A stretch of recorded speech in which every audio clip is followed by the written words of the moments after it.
Winter, on a positive light, how much of LGD's positive performance and kind of surprising some other people in the community, how much of that relies on Xiao Wei's capability as a captain? I think he's a very good leader. He brings a lot of positive atmosphere towards the team. He makes sure that everyone is doing well, feeling good, feeling confident, and having a person that maps out everything in the game. Like, it's really good as teammates of a. If you have someone like this in a team, everyone just focuses, okay, I'm just going to do my job, and I trust my captain. He's going to oversee everything, and we're just going to make sure that we do as we do as his plan goes, and we just trust everything instead of trying to. Like, some teams will be like, oh, guys, I think we should do this, and someone else will, oh, maybe not.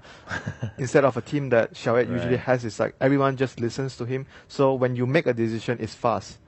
It doesn't go to like a few people discussing during the game. Sometimes you don't have the time and luxury to decide things in 3 seconds. You mostly have only maybe 1 second to decide, okay, we are going in. Okay, we are backing off. Okay, we are just going to take this tower and just scramble after that. Or someone, okay, we're just leaving this guy to die. So having someone that is the clear leader is definitely, I think, very important in a team.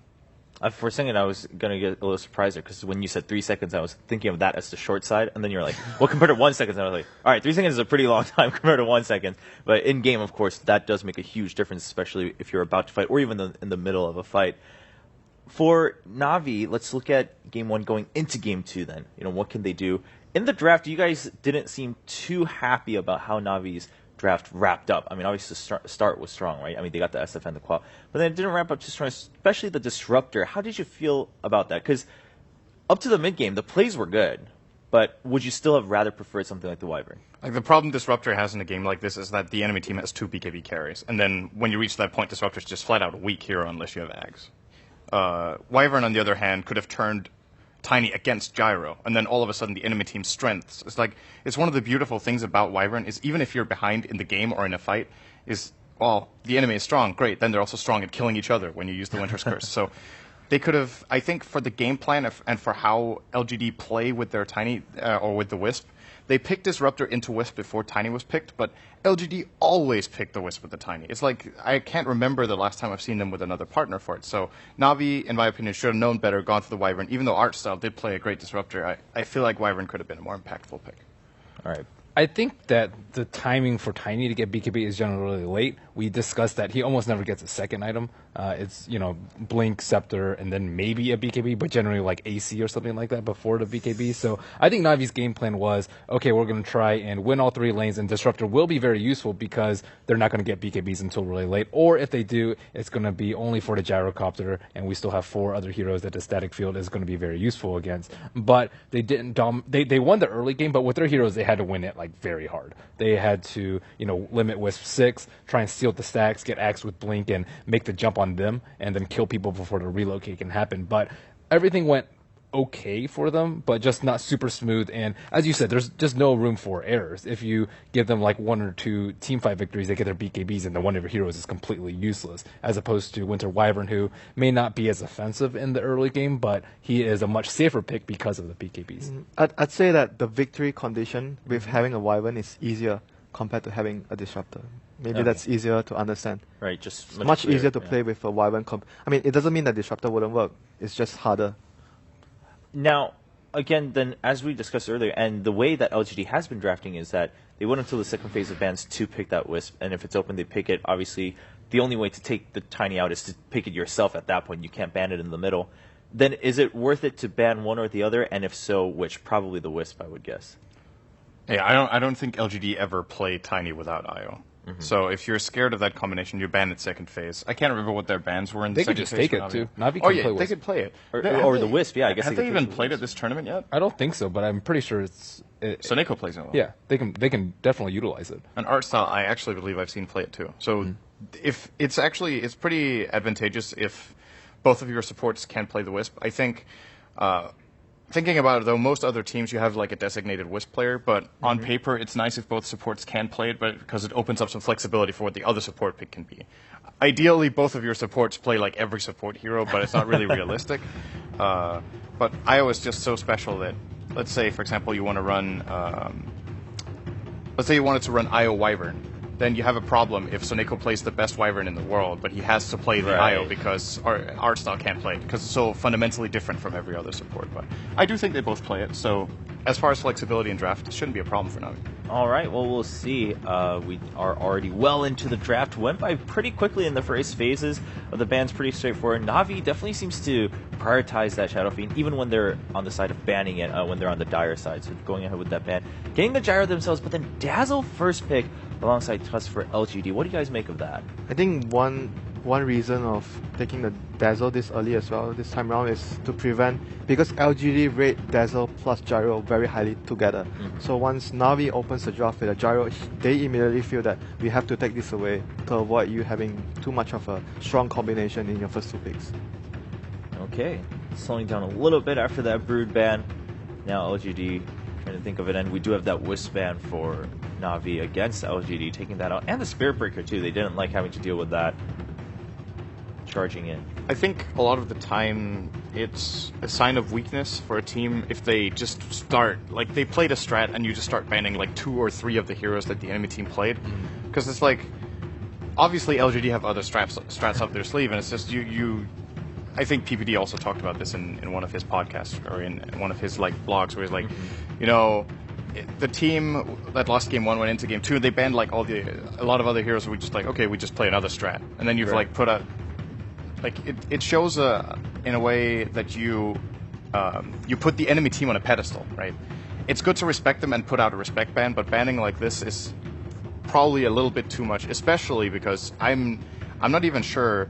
Knowing LGD is probably an offlane Tusk, so they didn't even need to ban the Spirit Breaker. They don't play that support, I think, and they're just a little bit too affected by the previous game, I guess is what I think another problem with that is that I think they you fail to identify the problem. Like the Spirit Breaker, we thought was like interchangeable. It wouldn't really have mattered whether it was a Spirit Breaker or Earthshaker or another number of heroes, but you need to identify like one, I think, key hero from the last game, and like, okay, this hero just like owned us. If you're like, oh, we got owned by the Wisp and we got owned by the Spirit Breaker, you're already in a losing mentality. Yeah, and with that logic, they should also ban the Tiny, because he also destroyed them in that game, right?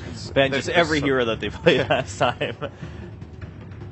So Navi, definitely seems a little shaken after game 1, and the Lina gets through, and LGD will be able to pick that up.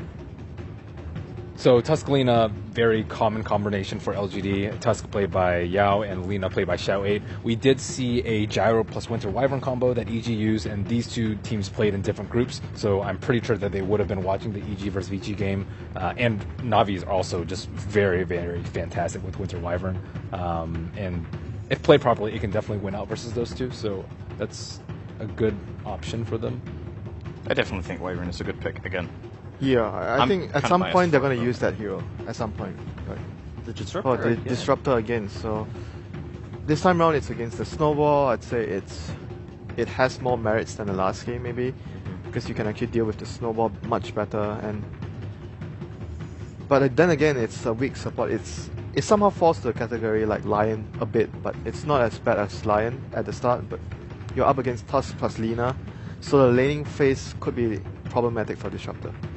Yeah, they can just go into Disruptor, and Disruptor is really good versus a combination once you get 6, but getting to 6 is quite the task.